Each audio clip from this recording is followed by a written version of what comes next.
Tonight on CN2 News, the local community is in mourning after 3 people are killed in a weekend car accident. A Charlotte judge reveals the fate of Ray Caruth. We'll tell you how long the former Carolina Panther will spend behind bars. Topping the news tonight, 2 teens and a 20-year-old are dead after a one-car accident in Fort Mill over the weekend. It happened shortly after 3 a.m. Sunday. 3 young people never made it home. CN2's Monique Williams has the latest.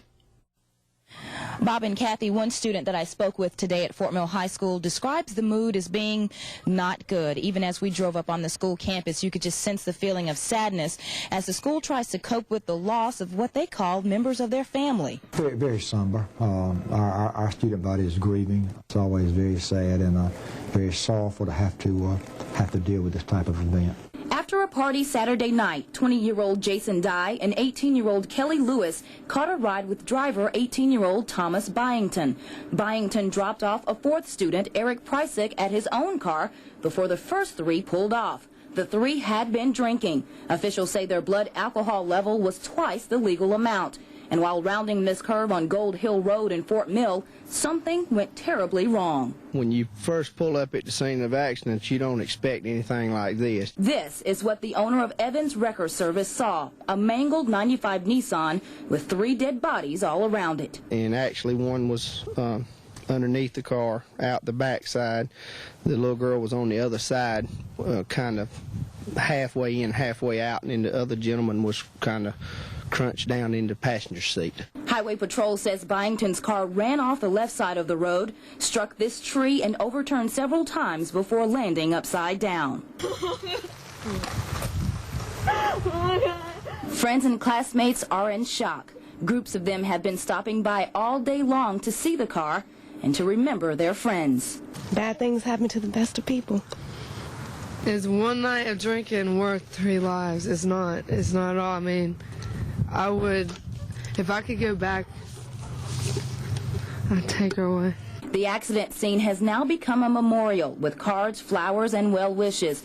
Initials of those who died are carved into the tree they hit. In Fort Mill, Monique Williams, CN2 News. Tonight on CN2 News, who is responsible for the car accident that killed 3 people in Fort Mill this weekend? We'll tell you who could be facing charges. In the news tonight, the recent drunk driving deaths of local teenagers are now being investigated by the State Law Enforcement Division.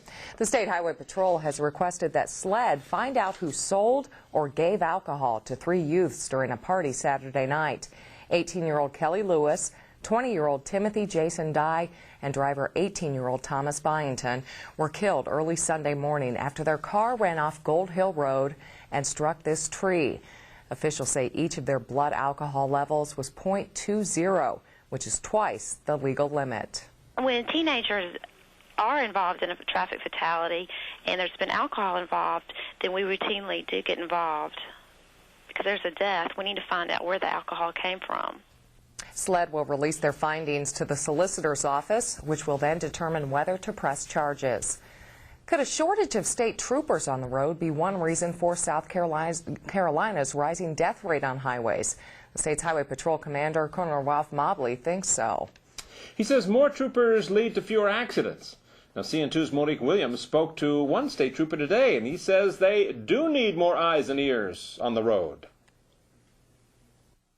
Recent fatalities involving teenage drivers in Lancaster and in Fort Mill are 2 more on a long list of deaths on South Carolina roads. Patrol just can't keep up. Lance Corporal Brian McDougald. There needs to be more troopers on the highway. We're not responsible for hiring of troopers or getting them on the highways, but we do the best we can with what we have.